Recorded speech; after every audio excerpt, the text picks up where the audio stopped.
What's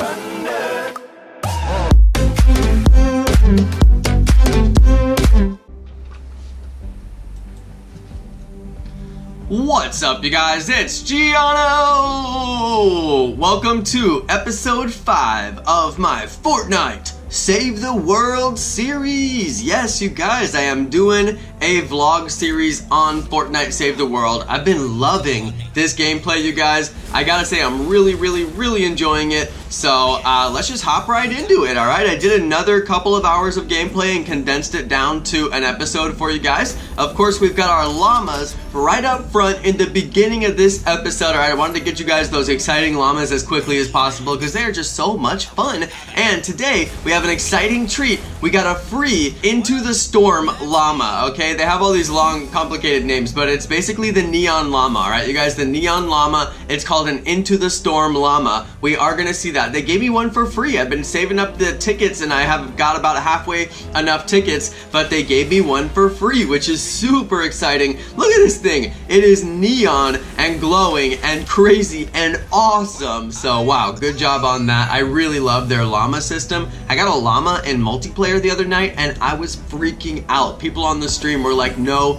way, you are so lucky. I was very lucky. I got a llama on the stream the other night. That was fun. Anyway, you guys, I played some gameplay today. Let's see, what did I do today? I went on a melee weapon quest. Alright, you guys, I mentioned in my previous episode that I do have some quests for playing the ninja character, any ninja character, and I had another quest for doing the melee weapon. So I had to get 20 kills with a melee weapon, and I had to get 500 kills as a ninja. So I took the sword and my ninja and I went on an adventure. Alright, you guys, it was lit. Alright, so this is a pretty fun one, and this is a little bit different than my previous episodes because there is an active modifier. As you can see, there is an epic mini boss. The epic mini boss may appear in the area. Now, you guys, I gotta tell you, this episode is so much different than all my other episodes, okay? The last couple episodes, I was like, where are we going with this game? What are they gonna do with this game, you know? But now it's starting to become abundantly clear.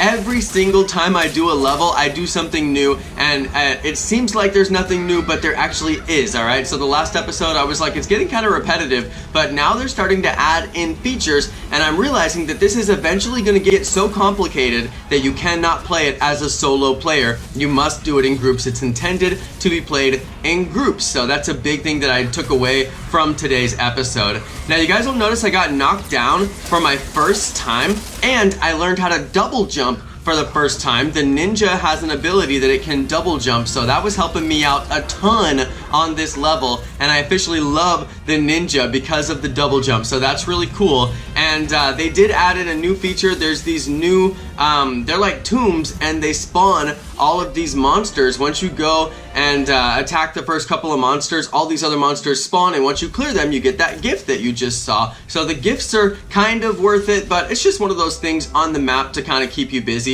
Now you can see here, I thought I was gonna get this chest, and I was like, that's weird, the chest moved, and then the chest attacked me. I did not expect that whatsoever. Now my ninja has got way less health and way less shield than the hero that I was playing, and I keep getting knocked down really quickly. But you can stay in this area just by hitting A, but in this particular instance, I accidentally hit X and I respawned at the start, which doesn't restart the game, it just puts you back at the starting point out of danger, so you can kind of like get a good restart, but you're still at the same progress that you had for the level.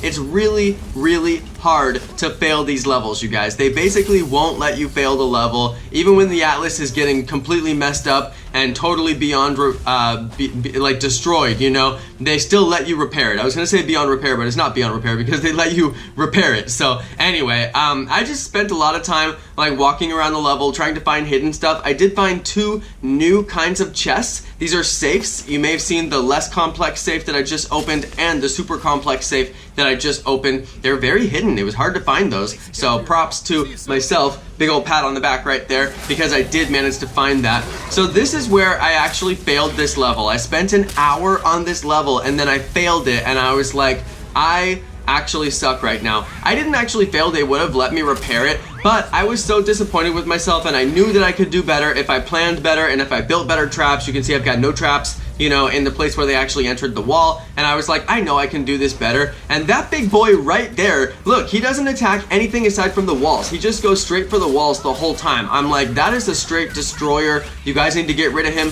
He will let everybody in, and I didn't even put traps around there. So this one I actually just quit, and then I took a little break, and then I came back and I restarted it, and I did it the correct way and I beat it. So we're gonna go ahead and see that epic mini boss, no doubt about it, you guys. But that's when I started to realize that if I'm gonna play these levels solo, even though it recommends having 5 people, then I really need to play smart and be organized and make it happen the correct way. So in that case, I quit, so I lost all my progress. I lost all the progress on my quests. I had to start over on my quests. So I basically went back and found all the loot that I had found, discovered some extra loot that I actually didn't find that was actually really good, and then in this particular instance, I located the atlas very quickly, and then I built up all the traps around the atlas, and I built up all of my defenses around the atlas, and then I explored the level because I realized that I was running out of inventory space. I was constantly running out of inventory space.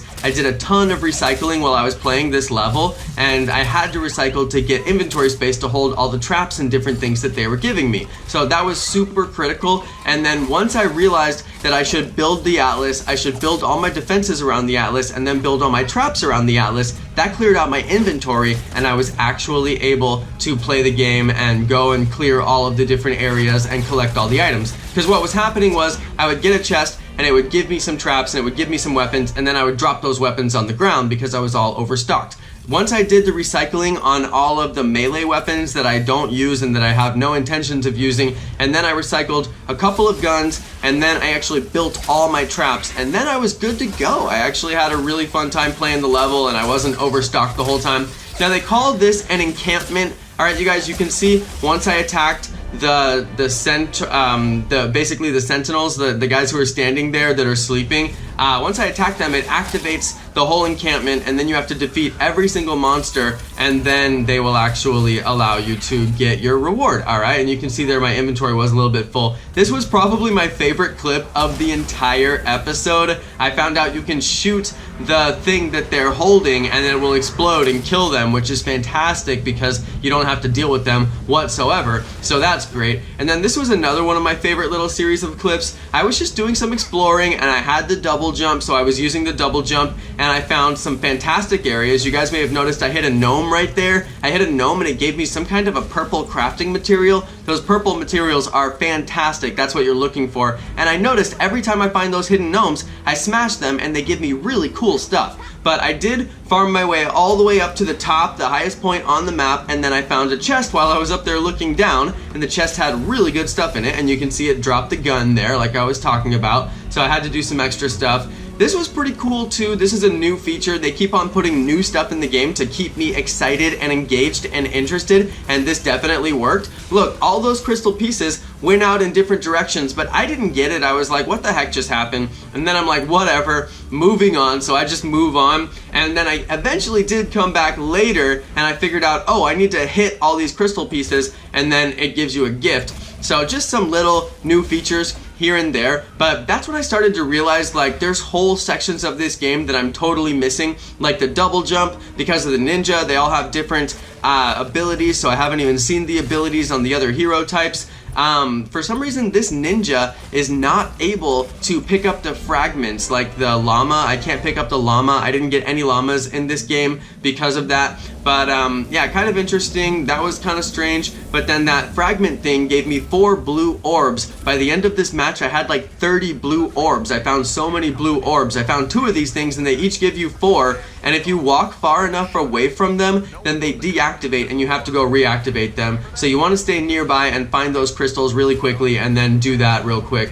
And it will activate monsters if you do that. So this is how they progress the story. Alright, you guys, it's this guy who's talking and you're basically finding all these radio transmissions that are on tapes, so you have to go and find all the tapes. It's kind of the same as the previous mission where you had to find all the data, but in this case they're scattered throughout the map and they're objects and you had to go and find them. But they were plainly labeled on the map and very easy to find. So that kind of made the game a little bit more engaging because they're telling the story about a corporation that knows about the storm coming and they prepared for it and they made all these weapons and the guy's kind of telling an interesting story that you wouldn't normally have had access to apparently in the game. I mean, in the story world that they're telling us, but we found all of his tapes, so now, you know, we get privy information. So anyway, you guys, it's kind of, you know, the level is pretty good, but what about that mini boss? Alright, let's go ahead and we'll move over to some footage of me finishing the level. This is the mini boss right here, alright, you guys, I saved the best footage for last.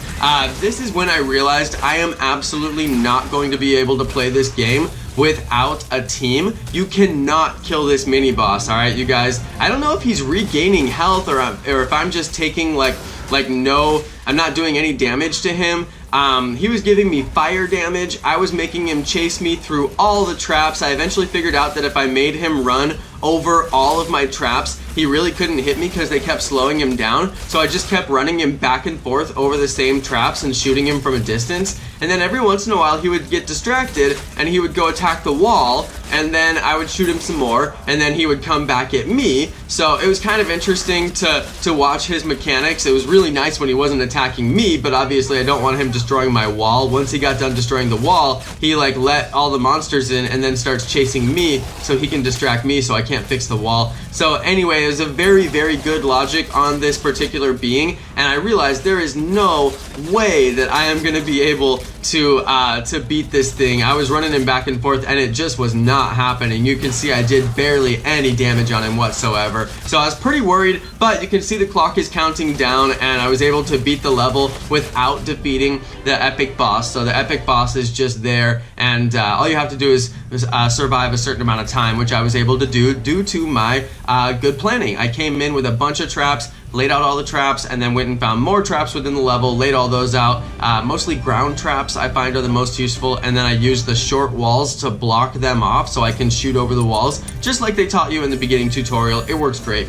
But anyway, you guys, I spent about 2 hours just trying to do one level as a solo player. So I'm telling you, this is a multiplayer game, and I will be bringing people into the series. So please comment below if you do want to play with me, and I'll try to get as many people into the series as I possibly can. I definitely want to play with fans on this series. I'm not sure exactly how I'm going to facilitate that, but I know that a lot of my YouTuber friends have me on Snapchat, have me on Facebook. They'll just direct message me and say they want to play with me. I've already had quite a few that did that, and I am planning to get a couple of really cool people with smaller YouTube channels on this series. So I'm really excited to do some shout outs and get some people on the video. But that is going to be it for this episode, you guys. I did manage to complete my quest. You can see I got level 3 loot rewards, and at the top right you can see the quests. Those are all the quests that I completed. I got my melee quest, I got my ninja quest, and I got a couple other quests as well. So that's pretty good. It keeps you focused, it gives you something to do, and I wouldn't have played the ninja and used the sword if it wasn't for those quests. So I'm actually really happy that those quests got me to do something that was super fun, and I did not expect it to be as fun as it was. But that double jump on the ninja was so clutch, you guys. I highly recommend playing the ninja. But anyway, you guys, that's going to be the end for this episode. I hope you guys are enjoying this series. Please don't forget to like and subscribe and comment. The comments are really important. Drop me a comment down there. Let me know what you guys think of the series and if there's anything else you want to see. Thank you everybody for watching. Thank you to my amazing subscribers, and peace.